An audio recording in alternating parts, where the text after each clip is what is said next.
এ কি মা, আমাকে চাবি দিচ্ছেন কেন? আমার দিন তো শেষ মা। এখন থেকে সংসারের সব দায়িত্ব তোমার।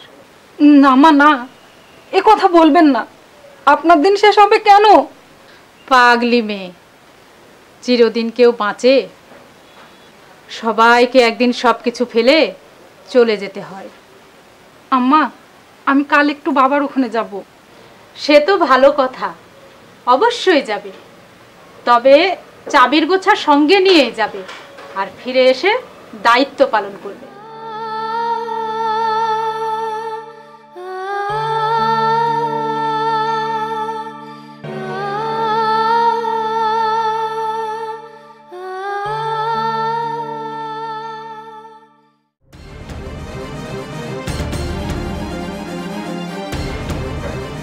বাবা, বাবা। কি হয়েছে মা? এত অস্থির কেন? বাবা, কি হয়েছে? বাবা আমি ভুল করেছি। ভুল করেছো? কি ভুল করেছো? তুমি আমার শাশুড়িকে বাঁচাও। কেন? কি হয়েছে তোমার শাশুড়ির? আজ 25 দিন, এখনো তো 5 দিন বাকি আছে। সেজন্যই বলছি বাবা, তুমি আমার শাশুড়িকে বাঁচাও, না হলে আমি মরে যাব। এ কি করে হয়? তুমি তো তার মৃত্যু চাইছো, আর তাই হবে।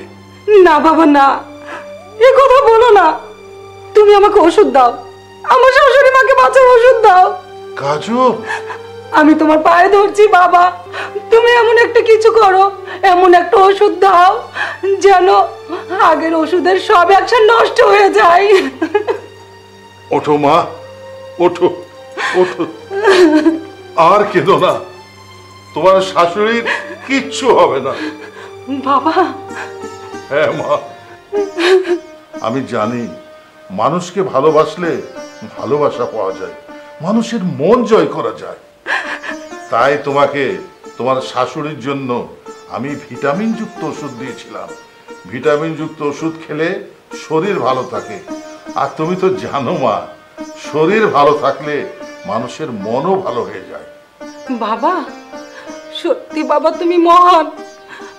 তুমি আমাকে বাঁচালে, আমার শাশুড়ির কিছু হলে আমি মরে যেতাম। এবার যাও মা, তুমি আজীবন স্বামী শাশুড়ির সেবা করবে। আমি এক্ষুনি যাচ্ছি বাবা, তুমি ভালো থেকো।